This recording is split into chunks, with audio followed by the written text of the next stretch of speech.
สบายดีสบายดีพี่น้องFCเบิร์ดสู่คนเนาะพี่น้องเนาะพอกันคือเก่าคือเดิมพี่น้องเพิ่มเติมกับอยู่เฮือนเด้อมื้อนี้เด้อมื้อนี้บ่ได้ออกไปใส่พี่น้องมื้อนี้สีท่าสีเฮือนสีท่าสีเฮือนก่อนพี่น้องเพราะว่าตอนนี้ท่าห้องพื้นเนาะท่ายังท่าในห้องหาก็ห้องพื้นได้ห้องนึงพี่น้องเอ้ยหาก็ท่าพื้นได้ห้องนึงหากระท่าพื้นในห้องหนึ่งแล้วพอดีเฮากะให้ท่าห้องพื้นแล้วเบิดจังสีลงอันสีโตที่อันนี้นี่อันนี้สีห้องพื้นเนาะสีนั่นจักอยู่ใส่บุอยู่ทางนี้ตั้งไว้มุมนี้ก็ได้ออกไปใส่พี่น้องเมื่อวานนี่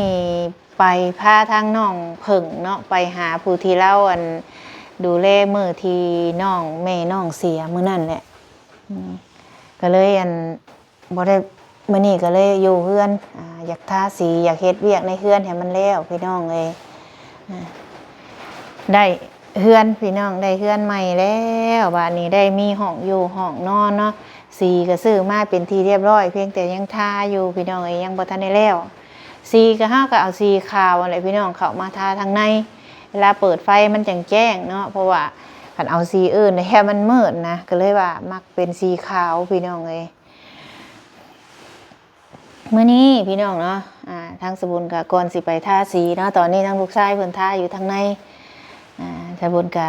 ดีใจแห้งพี่น้องเอ้ยดีใจอีหลีแบบออกมาจากหัวจิตหัวใจเลยนะพี่น้องความดีใจของเฮานะเพราะว่าเนาะตั้งแต่เกิดมา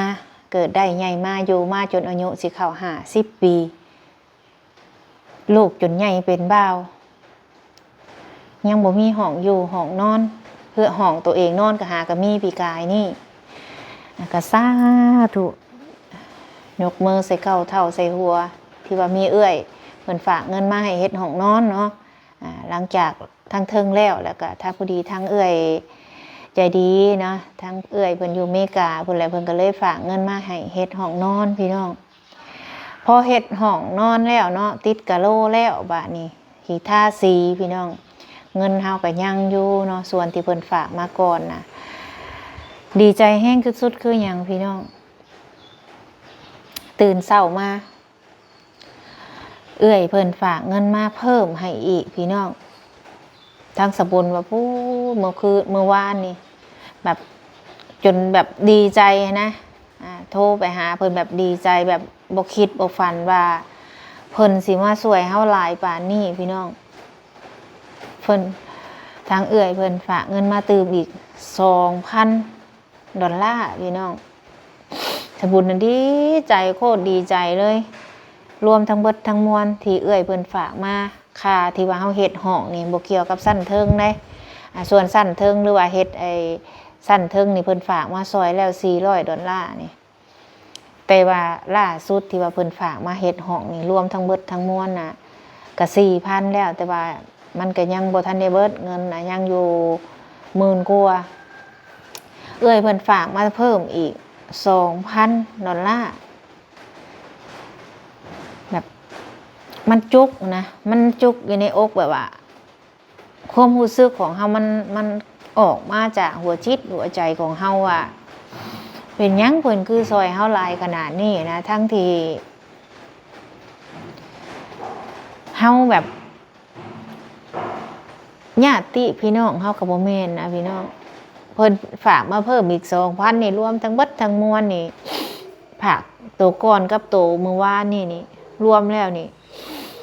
$6,000เกิดมาสบุญก็บ่เคยเห็นจักเทื่อเงิน$6,000นี่พี่น้องเมื่อวานนี่เพิ่นฝากมาเพิ่มนี่คือ2,000นี่สบุญไปเอาสบุญดีใจสุดๆแบบว่าก็เลยถามว่าเอื้อยคือฝากมาหยังคือฝากมาให้หลายแท้เอื้อยเพิ่นก็เลยตอบว่าเอื้อยเพิ่นอยากให้มาเฮ็ดส่วนนี้อยากให้เทพื้นหม้องนี้อยากให้ที่เทพื้นหม้องนี้เพิ่นว่าที่เฮาว่าเฮาอยากก่อหม้องนี้แหละพี่น้องก่อหม้องนี้เฮาสิให้เฮ็ดเป็นห้องที่ว่าเฮาจะไว้แบบหิ่งพระหิ่งหยังเฮาก็แม่น แล้วก็อยากเก็บนั่นเก็บนี่ไว้นำแล้วก็อยากไว้หิ่งเทิงๆแบบอยากเอารูปพ่อแม่เฮาขึ้นไว้ในหิ่งว่าซั่นซะแต่ก่อนสบุญก็เคยเว้าอยู่แต่บ่คิดว่าเพิ่นสิให้เฮานะแบบเงินมันบ่แม่นน้อยเด้พี่น้องนั่นแหละสบุญเว้าเลยมันแค้นแบบว่าความดีใจหันนะคุยกับเพิ่นจนกั้นน้ำตาบ่อยู่เนาะแบบดีใจนะพี่น้องแบบเฮาอันญาติพี่น้องก็บ่แม่นเพิ่นฝากมาให้นี่รวมทั้งหมดทั้งมวลนี่ $6,000 หรือว่า $6,400 ถ้าตีเป็นเงินบ้านเฮาก็หลายสุดๆพี่น้องแบบโคตรดีใจเลยโคตรดีใจแบบสุดๆแบบบอกบ่ถูกเลยอ่ะแบบแม่นบ่เพิ่นให้เฮาคือมาให้หลายแท้น่ะแบบเฮาคิดในจุดๆนี้เพราะว่ามีแต่ญาติพี่น้องเฮาเพิ่นก็ยังให้เฮาบ่ได้แบบเพิ่นแบบใจแบบเพิ่นส่งเงินตัวเลขมาให้นี่เพิ่นบอกว่าเอ้ยฝากเงินมาเด้อ 2,000 ป้าแบบมันแน่นขึ้นเลยนะแบบความดีใจที่เพิ่นช่วยเฮามาหั่นนะแบบว่าเฮาภูมิใจที่สุดแบบคนมันดีใจเนาะน้ำตามันก็ออกได้พี่น้องแบบความดีใจแบบมาคิดว่าเฮาเป็นไผเพิ่นจึงฝากมาให้เฮาช่วยเฮาเฮ็ดเฮือนเฮ็ดซ่านแบบช่วยเฮาเฮ็ดเฮือนเฮ็ดซ่านนี่ทั้งที่เพิ่นก็บ่ได้มาอยู่นำเฮาเนาะอันนี้ก็คือหมายถึงว่าผู้เอื้อยที่เพิ่นฝากมานำหลังนี้ส่วนทั้งเอื้อยน้อยเอื้อยไอทีเนาะทั้งสบุญก็สาธุยกมือใส่เก้าเท่าใส่หัวถ้าว่าเอื้อยกับอ้ายเพิ่นบ่บอกว่ามั่างโลดหลังเฮือนเพิ่นให้มั่งเพิ่นยืนยันว่าสบุญว่าเฮาบ่อยากมั่งเพราะว่าตัวเฮานี่มีเงินแต่มีเงินบ่หลายเฮ็ดไปก็ย่านมันบ่แล้วเนาะคันว่าโอ้บ่มีเงินก็มีแต่บ่หลายแต่ให้เฮ็ดเฮือนนี่แม่นเฮ็ดบ่แล้วพี่น้องได้ก็สิได้น้อยนึงพอดีมั่งลงไปแล้วก็ตึงยึงเนาะเฮามีเงินบ่หลายเอื้อยอ้ายเพิ่นบอกว่าให้มั่งซะเอื้อยอ้ายก็สิซอยเฮ็ดหลังคาให้ใหม่เพิ่นว่าจังซี่เฮาก็ภูมิใจกันเลยว่าเฮาก็เลยตัดสินใจว่ามั่งตัดลงมาเฮ็ดเฮือนสั้นเดียวแต่ก่อนมันก็เป็น2สั้นเฮาเลยตัดลงมาเฮ็ดสั้นเดียวนี่แหละพี่น้องความภูมิใจของเฮาที่ผู้ใหญ่เพิ่นช่วยเฮามาทุกสิ่งทุกอย่างเบิดสุอันสุแนวในเฮือนในซ่านเฮานับแต่ซื้อปลาแดกแป้งนัวซื้อกินซื้ออยู่เติมน้ำมอกน้ำมันออกไปทางนอกแม่นได้จากเอื้อยจากง่ายเพิ่นเบิดเนาะสบุญจังหวัดสาธุขอให้เพิ่นอยู่ดีมีแห้งให้บุญค้ำนำสู้เด้อผลบุญที่ได้ทำมาได้ซอยครอบครัวของน้องก็ขอให้เอื้อยอ้ายทุกคนสุขภาพร่างกายแข็งแรงความเจ็บบ่ให้ได้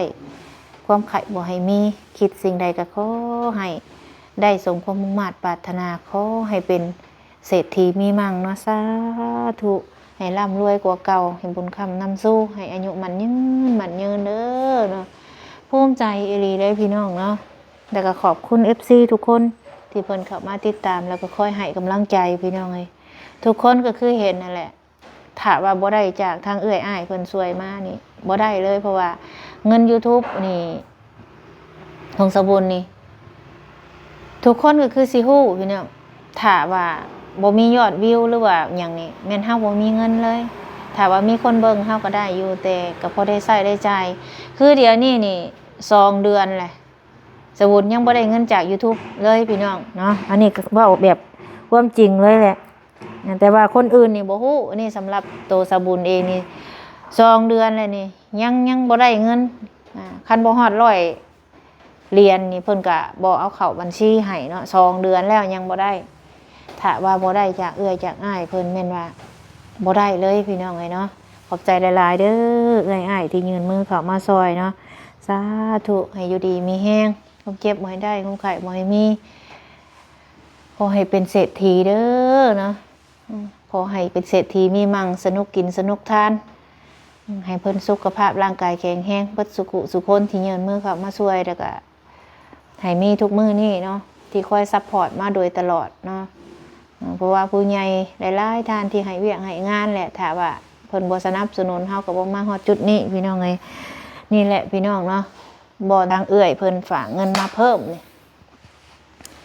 ทางเอื้อยเพิ่นอยากให้เทหม่องนี้นี่แหละทุกสิ่งทุกอย่างที่เฮาเอาเข้ามานี่เป็นเงินเอื้อยเพิ่นเบิดเลยนี่เพิ่นฝากมานี่บ่นั่นก็บ่เต็มซ้ำมื้อนี้เฮาสั่งทรายเพิ่นแต่เพิ่นบอกว่าเป็นมื้ออื่นเช้าได้บ่เฮาว่าได้บ่นี้เฮาก็สิเอาบล็อกมาใส่อีกก้อนนึงแถวนึงนี่มองนี่สิให้เพิ่นมาเทให้ค่าสร้างเพิ่นน่ะ10,000ค่าสร้างเพิ่นน่ะนี่แหละทั้งสาบทั้งหยังเบิดเลยเอื้อยเพิ่นเฮ็ดเพิ่นว่าแนวนี้เนาะทั้งสาบทั้งหยังเบิดเลยว่าซั่นแต่ว่าสิให้เพิ่นเทพื้นไว้ซะก่อน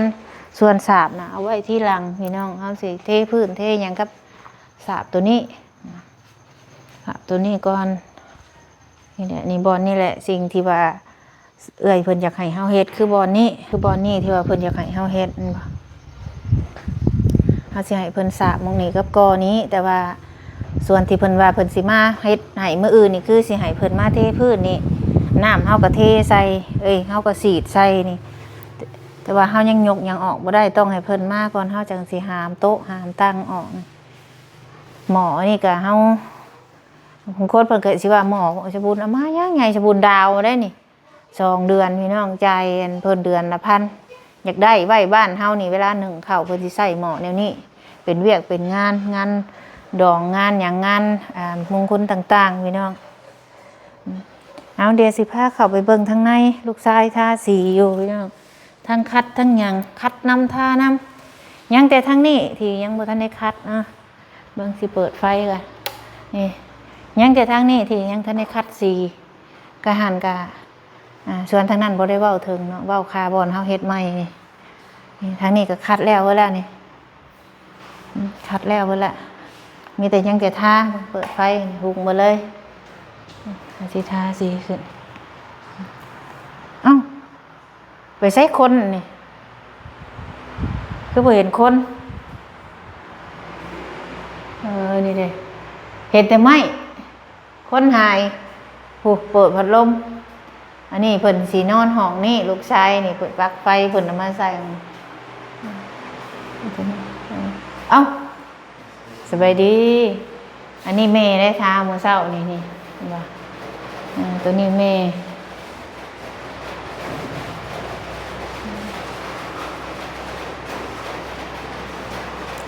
ค่อยๆเด้ออย่าให้มันติดขอบประตูปิ้นทั้งนั้นมามันจังท่าสบายเอาดีๆได้ในว่าคาถามหาสร้างเด้ไผทานี่สิเอาไปหับเมาเฮ็ดดีๆได้มือมีฉีมือมีงานเด้ทาห้องพื้นก่อนพี่น้องห้องพื้นแล้วเบิดแหละเฮาจังสิลงสีตัวแท้มันทาไปน้ำเลยเก็บสีไปน้ำทาสิเดี๋ยวเฮาไปค่อยขึ้นไปอันนี้เดี๋ยวสิหาขั้นใดยักไฟเอาไปเดี๋ยวสิเบิ่งขั้นใดเล็กอันนั้นก่อนจักเขาขายเท่าใดขั้นใดโยมมันนะสูตรจบดีแล้วลูกบอลใดมันเต้นใส่เฮากะเสร็จไปน้ำเด้นี่บอลแม่เฮ็ดบ่ได้มีเศษเด้อฮะต้องคอยกิ้งได้บ่โตเฮ็ดนี่เต้อตัวต้องคอยถ้าคอยกิ้งมันจังบ่เต้นเฮาคอยให้น้ำมันออกจากนะบ่ต้องเอาลงคุ้งเด้อมาได้เฮาคอยท่าเห็นว่าบอลเมท่านี่เอาลงซ้ำนี่แล้วเฮาคอยเก็บเอามันจังบ่ถือกะโลเฮา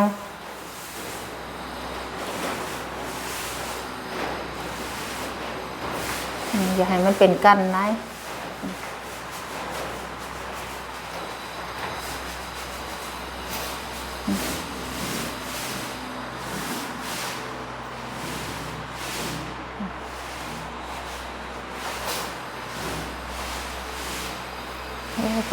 แต่สิได้งานเพิ่มอยู่บ่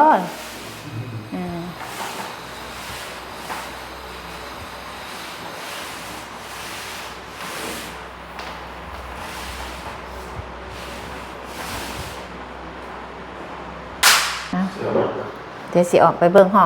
งที่เมท่ามื้อนั้นห้องนี่ลูกเพิ่นสิท่าเดี๋ยวสิมาเบิ่งห้องนี่คืออันสบุญท่าแล้วพี่น้องห้องนี่แล้วแต่ห้องพื้นนะบ่แม่นว่าแล้ววัตถุอันใดนี่ห้องพื้นแล้วตัวนี้นี่เห็นบ่ยังแต่เก็บบนอันไฟนี่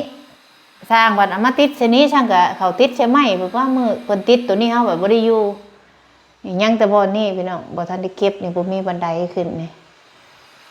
เอาทาสีห้องพื้นยังหาเก็บตามมุมมันส่วนทางลุมนี่เขาเก็บแล้วที่เก็บแล้วคืนนี่อันนี้ท่าเองพี่น้องเอ้ยนี่แหละนี่ท่าเองแล้วก็หลังจากนั้นแล้วก็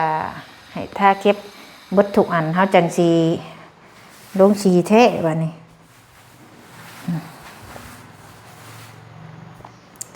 แล้วห้องตัวนี้ก็ได้ประมาณนี้แหละพี่น้องพอได้ไต่ไฟให้มันขาวสะอาดเวลาเข้ามาได้ทีแค่นี้ปลั๊กพื้นปลั๊กไฟพี่น้องแล้วก็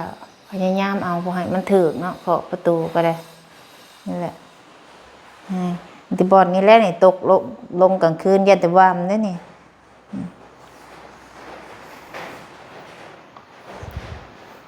ขันหน้าแรงก่อนพี่น้องได้เงินได้คำสิเอามาใส่นี่ให้มันเต็มขี้ดิน3-4 รถ3 รถก็เต็มแล้วนี่สิเอามาใส่นี่ทุกคนว่าโอ้วันนั้นเลยจังห้ามขึ้นนี่พี่น้องให้มันแล้วมันทัวก่อนทาสีแล้วเขาจังจะเอาขึ้นมากันยังบ่ทันทาสีเอาขึ้นมาก็คือเก่าอย่างไรยังบอลนี่ใช่ทั้งลูกชายคัดก่อนเดี๋ยวแม่สีท่าให้เพิ่นคัดตัวนี้ออกมันเบิดได้ท่าบาทเดียวโลดบาทนี่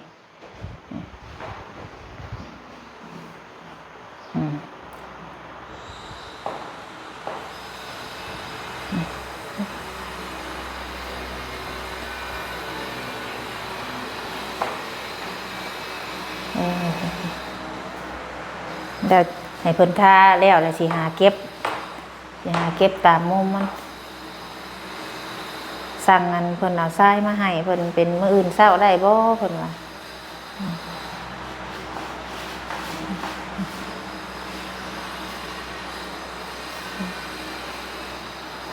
พอบ่ห้องนี่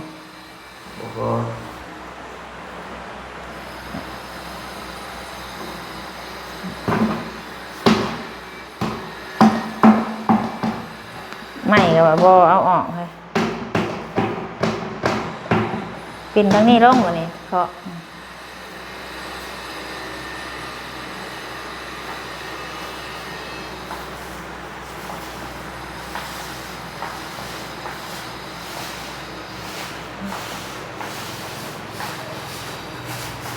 เฮ็ดมันแล้ว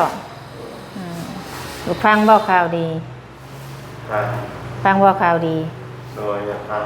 ฟังแม่ป้าเพิ่นฝากเงินมาเพิ่มให้เฮ็ดทั้งหน้า2,000 ดอลพุ่นคือผ่าอะไรฮะคือผ่าอะไรเอ้าเพิ่นอยากให้เฮือนแล้วนี่แหละเพิ่นอยากให้อันเฮ็ดอันตัวนั้นเพิ่นว่าแล้วก็ให้ซื้อทาสีแล้วแหละให้ซื้อเตียงมานอนเพิ่นว่าเพิ่นบอกข่าวดีแหละนี่เข้าใจเฮ็ดเด้อ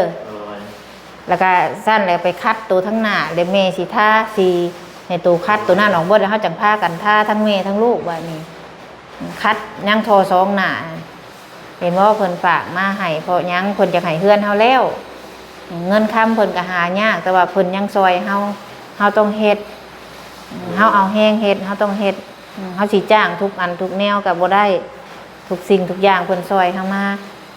นี่เพิ่นสิให้เทพื้นทั้งหน้าหั่นให้มันแล้วแล้วก็เฮาทาสีแล้วเพิ่นให้ซื้อเตียงมานอนบัดนี้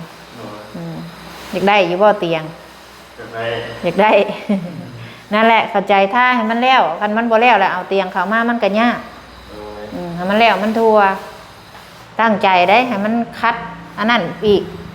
ท่าหน้านี่แล้วเลยเดี๋ยวแม่สิท่าดอกให้โตไปอันคัด สีตัวน่ะให้มันแล้วเด้อ โอ้ย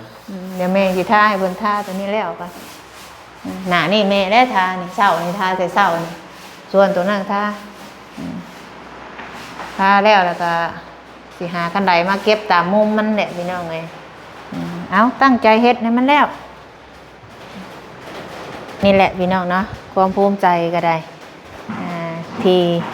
ผู้ใหญ่เพิ่นช่วยมาเนาะทางเฮาก็ดีใจแฮงพี่น้องเอ้ยทางลูกก็ให้เพิ่นทาสีตอนนี้เดี๋ยวแม่ก็สิทาสีคือกันแหละพี่น้องเนาะเอาคลิปนี้ก็สิประมาณนี้เด้อพ่อแม่พี่น้องเลยเนาะขอบคุณทุกคนที่เขาเบิ่งเขาส้มคอยให้กำลังใจขอบใจหลายๆเด้อเนาะพอกันคลิปหน้าพี่น้องคลิปนี้สำบายดี